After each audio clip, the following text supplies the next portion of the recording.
এই আত্মত্যাগের প্রতি শ্রদ্ধা জানিয়ে আমরা কি একটা ক্রিকেট ম্যাচ ছেড়ে দিতে পারি না? তিনি সরকারের সিদ্ধান্তকে সমর্থন জানিয়ে আরও বলেন, সরকারের এই পদক্ষেপ একদম সঠিক। खून और पानी एक साथ नहीं बह सकते।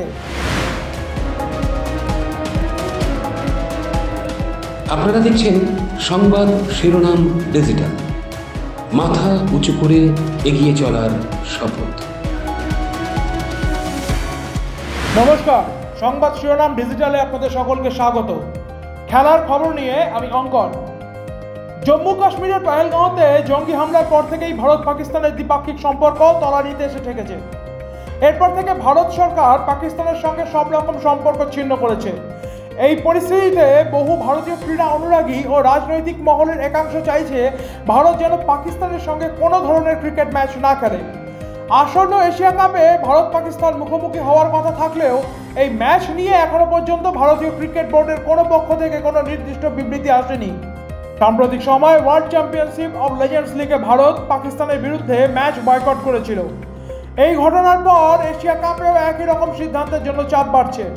ভারতীয় দলের পক্ষ থেকে এখনও কোনো আনুষ্ঠানিক ঘোষণা না এলেও ভারতের প্রাক্তন স্পিনার হরভজন সিং মনে করেন, দেশের সুরক্ষার কথা মাথায় রেখে এই মুহূর্তে পাকিস্তানের সঙ্গে ক্রিকেট খেলা উচিত নয়।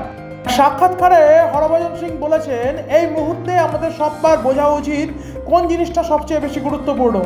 আমাদের সেনারা দিনের পর দিন সীমান্তে দাঁড়িয়ে দেশকে রক্ষা করছে, তাদের পরিবার পরিজনদের বহু সময় তারা দেখতে পায় না। এই আত্মত্যাগের প্রতি শ্রদ্ধা জানিয়ে আমরা কি একটা ক্রিকেট ম্যাচ ছেড়ে দিতে পারি না? তিনি সরকারের সিদ্ধান্তকে সমর্থন জানিয়ে আরও বলেন, সরকারের এই পদক্ষেপ একদম সঠিক। खून और पानी एक साथ नहीं बह सकते।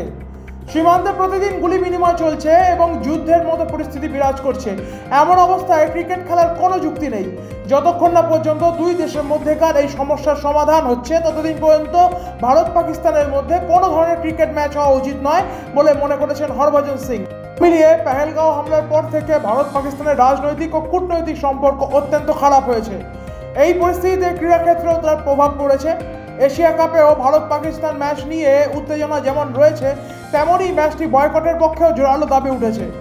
হরভজনের মতো প্রাক্তন খেলোয়াড়দের মন্তব্য এই বিতর্কে নতুন মাত্রা যোগ করেছে। এখন দেখার বিষয় বিসিসিআই এবং ভারতীয় দল এই বিষয়ে শেষ পর্যন্ত কী সিদ্ধান্ত নেয়।